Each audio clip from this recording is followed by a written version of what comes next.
Carta de Paulo aos Romanos, capítulo 7, versículo 24. Miserável homem que sou, quem me livrará do corpo desta morte? Dou graças a Deus por Jesus Cristo, nosso Senhor. Miserável homem que sou, quem me livrará do corpo desta morte? Dou graças a Deus por Jesus Cristo, nosso Senhor.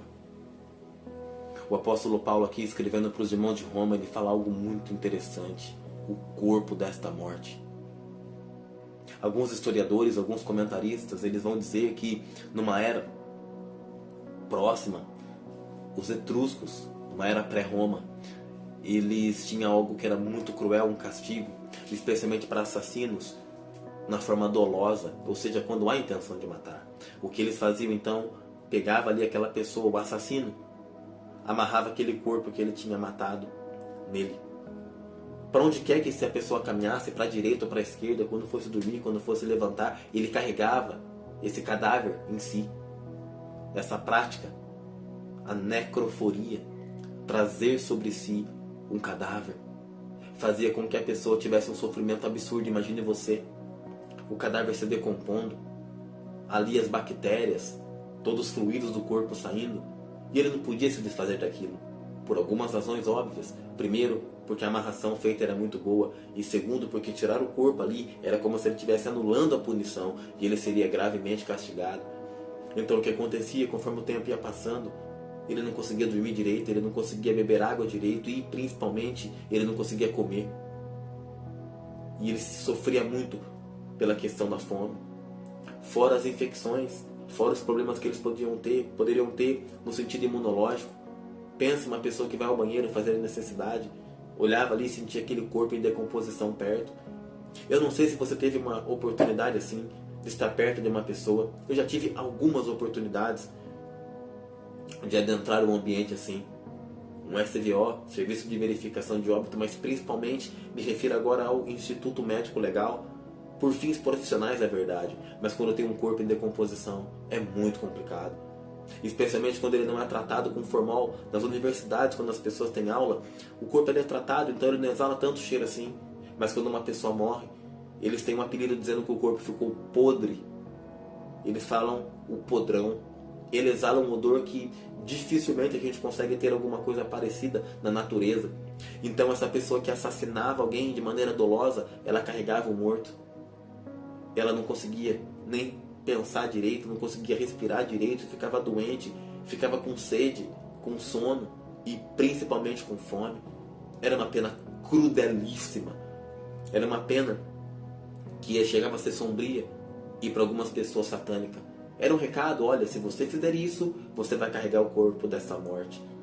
E o apóstolo Paulo, quando ele começa a olhar para a sua própria vida, ele começa a olhar o embate que ele tinha, ele falava: meu, o bem que eu quero fazer eu não consigo fazer, mas o mal parece que habita em mim. E então ele dá esse grito: miserável homem que sou, quanto eu dependo de Deus. Eu reconheço a minha miséria, mas ele continua dizendo: quem me livrará do corpo desta morte?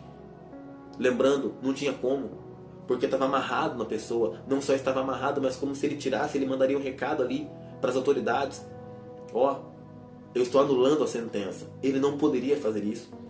Então o apóstolo Paulo ele grita da mesma maneira: eu enxergo que o pecado está em mim, e agora o que eu faço? Não tenho o que fazer.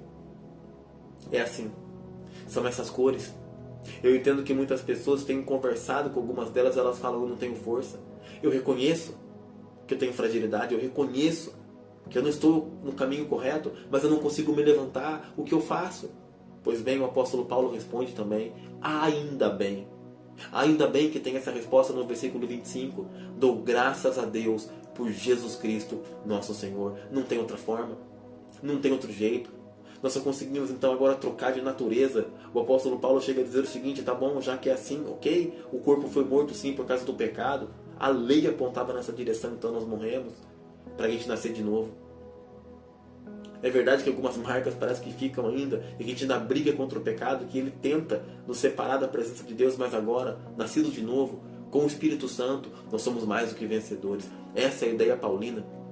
Então que possamos entender isso, reconhecer sim que somos tentados, reconhecer sim que nós temos 3 grandes inimigos: a carne, o diabo e o mundo, que brigam diuturnamente para que a gente venha se afastar de Deus. E isso que o apóstolo Paulo enxerga, ele fala: meu, como eu sou miserável em mim mesmo, como eu vou conseguir ganhar desses 3 adversários? Não tem jeito, porque eu carrego o corpo da morte, e eu olho para o pecado, parece que eu posso sentir o cheiro dele, eu posso ver a decomposição. Quando eu olho para a sociedade também, eu vejo ela se decompondo cada vez mais. Mas graças a Deus por Cristo Jesus. Que bom que Jesus Cristo foi morto. Para quê? Para que eu venha viver uma novidade de vida. Que essa possa ser a minha e a sua mentalidade. Deixar para trás o pecado, porque sim, o pecado apodrece. O pecado leva para cada vez mais longe de Deus. Leva para a morte, leva para uma vida que não tem a ver com essa doutrina. Mas que possamos ficar com o conselho paulino de olhar para a graça de Deus, de olhar para aquilo que Cristo fez por nós. Miserável homem que sou, quem me livrará do corpo desta morte? Dou graças a Deus por Jesus Cristo, nosso